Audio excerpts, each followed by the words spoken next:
Love marriage वाली बहू। सुबह का वक्त था और सरला जी काफी उदास चेहरा लिए हुए पार्क में बैठी हुई थी। तभी उनकी सहेली सुमन वहां पर आती है। क्या हुआ सरला जी, आज मॉर्निंग वॉक करने का इरादा नहीं है क्या? इस तरह चुपचाप क्यों बैठी हैं? आई तो थी ये सोचकर कि पार्क में जाकर थोड़ी देर पहले टहल लूंगी, लेकिन क्या करूं, मन ही नहीं कर रहा। अरे सब ठीक है, तो इतनी परेशान क्यों नजर आ रही हैं?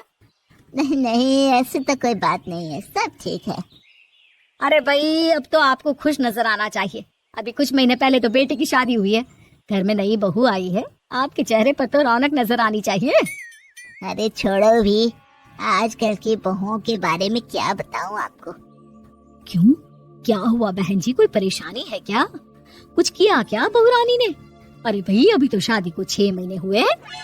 अब आपसे क्या छुपाना, आप तो जानती है मेरे बेटे ने लव मैरिज की है और मुझे ना इन लव मैरिज वाले बहुओं पर बिल्कुल भरोसा नहीं।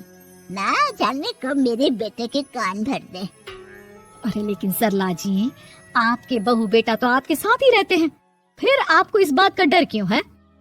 पता नहीं क्यों बहन जी, अभी तो मुझे अपनी बेटी दीपाली की भी शादी करनी है। बस इसी बात को सोचकर परेशान रहती हूँ। ये लव मैरिज वाली बहू पता नहीं कितने दिन परिवार में एडजस्ट कर पाएगी। कल को अगर बेटे को लेकर दूसरी जगह चले गई तो क्या होगा? अरे हाँ, याद आया, दीपाली तो दिल्ली में नौकरी करती है ना? हाँ, बहुत अच्छी नौकरी लगी है उसकी।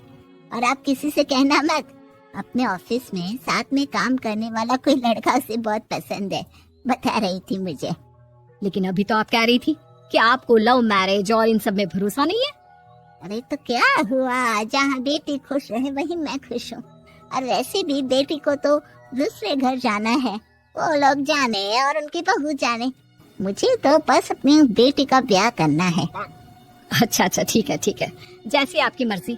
लेकिन मुझे लगता है कि आप अपनी बहू के लिए कुछ ज्यादा ही सोच रही हैं। क्या पता वो वैसी ना हो जैसी आप समझ रही हो। सरला जी अपनी जगह से उठते हुए कहती है, अब ये तो भगवान जाने, बस मेरी बेटी दीपाली की शादी उसकी पसंद से हो जाए तो मैं गंगा नहा लूं। चलिए बहुत देर हो गई है, मैं भी अब घर जाती हूँ। अच्छा, ठीक है, मैं भी चलती हूँ। अगले दिन जब सरला जी अपने घर पर बैठकर चाय की चुस्कियां ले रही थी, तभी उनकी बहू वहाँ पर आती है।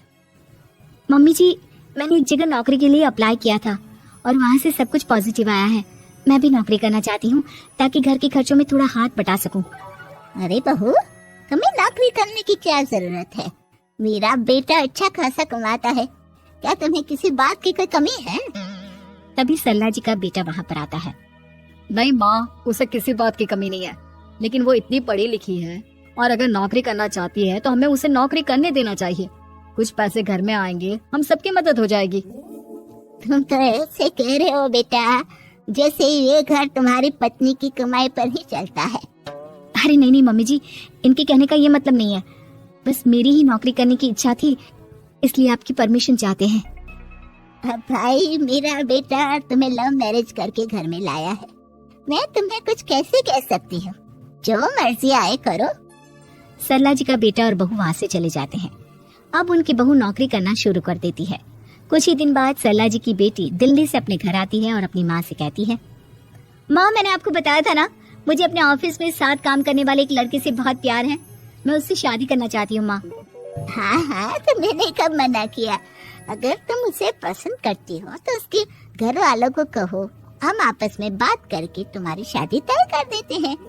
अरे लेकिन माँ, एक बहुत बड़ी परेशानी है। क्या परेशानी है बेटा? माँ, वो लड़का बहुत अच्छा है, लेकिन कुछ ज्यादा ही पैसे वाले घर से उसके माँ बाप। उन्हें मेरे और उसके रिश्ते से वैसे तो कोई परेशानी नहीं है, लेकिन वे चाहते हैं कि शादी 5 स्टार होटल में हो। अरे ऐसे कैसे, हम तो मिडिल क्लास लोग हैं, हमारे लिए 5 स्टार होटल में शादी करना कोई आसान काम थोड़ी ना है। लेकिन माँ, मैं क्या करूँ? मैंने उनसे बात करने की बहुत कोशिश की, बस एक इसी जगह बात अटक गई है। साफ साफ कह दो बेटा, शादी करनी है तो ठीक है, लेकिन ये 5 स्टार में शादी करने वाली शर्त मैं नहीं मान सकती। अरे कैसी बात कर रही हैं आप मम्मी जी? अगर दीपाली को कोई लड़का पसंद है तो हम उनकी शादी के लिए पूरी कोशिश करेंगे, और अगर बात पैसों की है तो कोई परेशानी नहीं है। हाँ, तुम्हें तो बस बहुत आसान लगता है सब।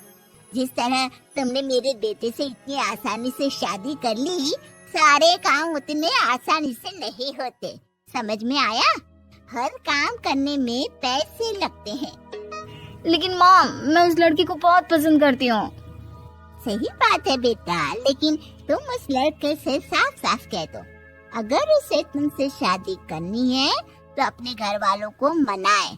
अगर नहीं मना सकता तो तुम दोनों अपनी गृहस्थी अलग से कहीं सेट कर लो। कोई जरूरत नहीं है अपने माँ बाप के साथ रहने की। मम्मी जी, ये आप क्या कह रही हैं? मैं भी तो आपके बेटे के साथ लव मैरिज करके आई हूँ। अगर मैंने भी ऐसा ही किया होता तो? लो, अब तो मुझे उल्टा जवाब देने लगी। देखो बहू, मैं तुम्हारी सास हूँ, मुझसे ठीक से बात करो। लेकिन माँ, भाभी ठीक तो कह रही हैं। हाँ, अगर बात शादी के खर्च की है तो मैं उस लड़के से कुछ कह सकती हूँ, लेकिन उसे अपने घर वालों से अलग होने के लिए कहना, ये सही होगा क्या? आप तो समझिए माँ। और वैसे भी मम्मी जी, मैंने कुछ महीने पहले जॉब करना शुरू कर दिया था और अपनी पूरी सैलरी बचा कर रखी है। आप चिंता मत कीजिए, मैं दीपाली की शादी में कोई कमी नहीं होने दूंगी। तुम अपनी सारी तनख्वाह मुझे मेरी बेटी की शादी का खर्च करने के लिए दे दोगी? हाँ माँ, मैंने भाभी को पहले ही सब कुछ बता दिया था और वो इस बारे में सब कुछ जानती थी, इसीलिए उन्होंने पहले ही नौकरी करनी शुरू कर दी ताकि मेरी शादी धूमधाम से हो सके। तभी सरला जी का बेटा वहाँ पर आता है। देखा माँ, जैसा हम हर समय समझते हैं वैसा होता नहीं है। आपको लव मैरिज करने वाली बहू से नफरत थी ना, लेकिन अपनी ही बेटी की लव मैरिज पर आपको कोई एतराज नहीं था। ये तो गलत बात है ना। हाँ बेटा, सही कह रहे हो तुम। बहू, मुझे माफ कर दो, मैंने तुम्हारे बारे में गलत सोचा। आज से मैं बहू और बेटी में कोई फर्क नहीं करूंगी और अपनी लव मैरिज वाली बहू से तो बिल्कुल नफरत नहीं करूंगी।